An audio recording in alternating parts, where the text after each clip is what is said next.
All right, let's dive straight into this. In this explainer, we're unpacking a moment that, well, honestly, it's a moment that probably breaks a lot of your hearts. It's incredibly familiar.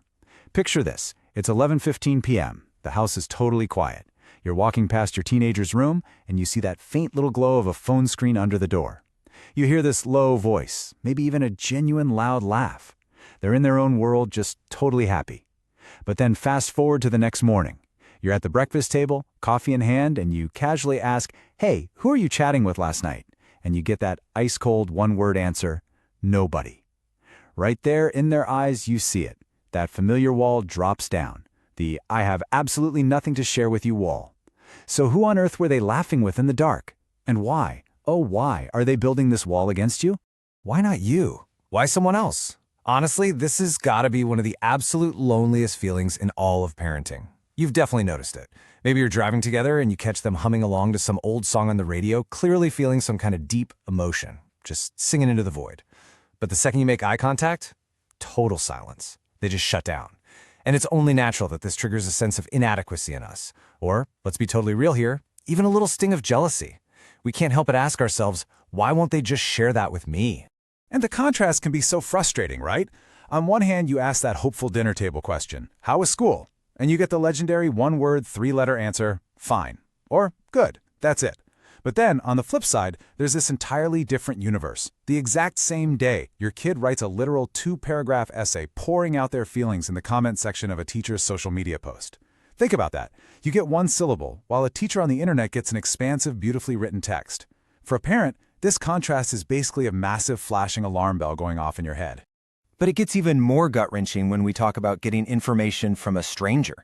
Imagine this scenario. You're at the grocery store, just browsing the aisles, and you bump into the mom of one of your kid's friends. Just making small talk, right? But then she starts telling you things about your own child. You're standing there learning what your kid was upset about that day, what made them angry, what drama happened at school, all from a near stranger. I mean, think about that pit in your stomach feeling right there in the produce aisle, that deep sinking void, and that relentless question that just echoes in your brain, where did I go wrong? Well, right here, right now, I want you to step out of that guilt trip. Let's look at Section 1, the unexpected psychological paradox and neuroscience's answer. Listen closely to this, because it's absolutely crucial. Your child putting up a wall does not mean you are a bad parent. Neuroscience and psychology have actually measured this, and they've proven a reality that seems completely counterintuitive, but is actually a deeply natural defense mechanism in the brain. Neuroscience tells us something fascinating. You are actually more defensive in front of the person you love. Yep, you heard that right. I know it sounds like a total paradox. Human logic says we should be the most open and transparent with the people closest to us, but the human brain, it does the exact opposite. The brain automatically constructs its highest, thickest defensive walls against the people it truly values, the people it's most terrified of losing or being hurt by. In front of strangers, though, it doesn't need those walls, because a stranger's opinion doesn't carry that life-or-death emotional weight. This right here is the paradigm-shifting truth that changes everything.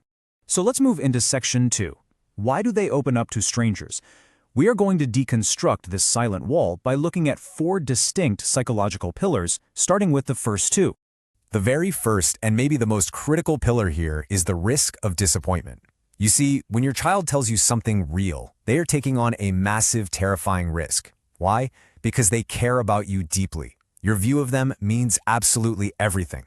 If you judge them, it cuts deep. If you belittle them, it crushes them. And if you worry about them, well, that puts a super heavy burden on their shoulders. But telling a stranger, that is a zero-risk alternative. Whatever a stranger thinks, or if a stranger gets disappointed, it has literally zero lasting impact. That stranger is eventually going to walk out of their life. But you are always going to be there. So that silence at breakfast, it's not because they don't care about you. Actually, scratch that. It's the exact opposite. It's because they are absolutely terrified of making a mistake in your eyes. Then we have the second reason, the mirror effect. Think of the adolescent brain as this chaotic 24/7 laboratory. They are constantly running one giant experiment, asking, who am I? And to figure that out, they have to test out ideas, measure reactions, and mold themselves. But who can they safely do that in front of? Doing it in front of you is incredibly hard because you have a really long memory. You know what they ate as a toddler, the stuffed animal they slept with, exactly how they used to cry. And while that's a beautiful, loving memory, for a teenager trying on new identities, it can feel like a restrictive cage. A stranger, on the other hand, is a completely blank slate. They have no history. Hanging out with a stranger gives them the ultimate freedom to just say, hey, I can try being whoever I want to be right here. Okay, let's look at section 3, hidden empathy and protection. These last two reasons are going to show you the profound hidden grace behind their silence. This brings us to a really fascinating concept, emotional fatigue transfer. We almost always assume a teenager's silence is just pure rebellion, right? Like they're just pushing back. But the reality is, your kid loves you. And because of that love, they act like a sponge, unconsciously absorbing your stress and your exhaustion. They see how hard you work, they see how tired you are when you walk through the door, and sometimes, a lot of the times actually, they deliberately choose to shut down simply to protect you from carrying any more emotional weight. In their own internal world, they're thinking, Mom and Dad are already exhausted, I can't dump my drama on them too. That is, quite literally, a beautiful, incredibly mature form of deep empathy. They are muting their own voice to protect yours. And the fourth pillar is the need for control. We cannot forget this. Adolescence is an era of absolute chaos, where you feel zero control over your own life. Their bodies are changing rapidly, and they can't stop it. Their emotions are like a wild hurricane. Their social circles are constantly shifting and fluctuating. In the middle of all that massive chaos, just to keep from drowning, they desperately need to carve out a tiny, private space that is 100% under their control.